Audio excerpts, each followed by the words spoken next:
Cho boss mấy chữ ký vụ bát. Cho boss mấy chữ ký vụ bát. Mình đừng ra bắt cách ra vô. Ý đặt sẽ lấy cho lọc chỉ là bờ vô mấy. Dạp đó bị sẽ bay lâu. Rồi là anh đập lục xuống môn tới chỉ cho bo. Mấy ta sẽ bay chữ ấy của viên lui chứ. Bị bay lâu dạp.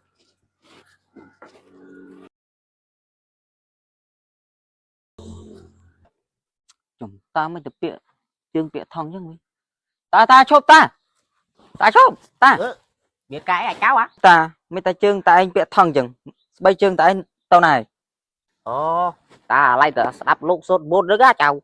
Cho bó bắt bay chữ ở nó gà ra lui. Bay chữ ta bắt rồi. ở đây thế ta anh quy chăm nhông plate ta Thì cháu đi về bông giật tinh sẽ chưa rồi ai đó vậy. Vậy ui chạp sao đó bao là bố vậy ta này chào chun ta ta cô đó là cháu á ba ta chẳng cháu lia tàu sang đây ta xong sao bạn cháu bạn vậy cháu chú đây cái vậy ai đó là click ôi một tí đã chập tao 30 tí đó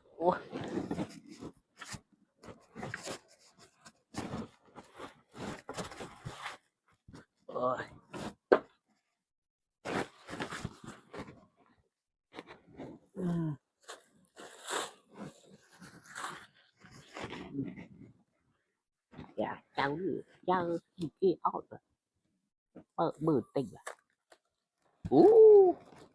à cháu đi vậy đừng gặp ta ót bánh chứ tinh bánh chứ ôi ta đi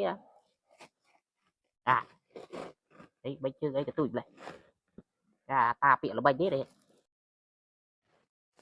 anh ôi anh tiệm em gì đâu lâu gì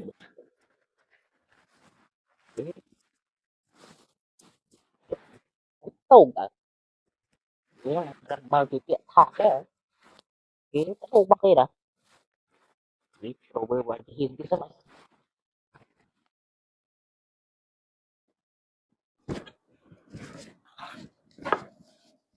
ê tới người tao đã bắt hơi vậy rô xua với vì biết là mình chiên tí đó cái đấy tao chơi đó vậy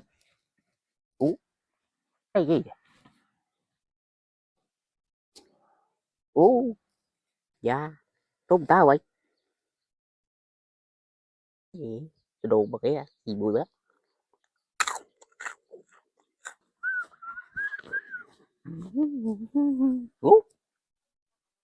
để ta chụp khơi ta hôm chân nước ta đó lấy mau tam nhom ta đưa anhទៅយកស្បែកជើងមួយទៀតដឹងសាកទៅតាវាដល់ទៅ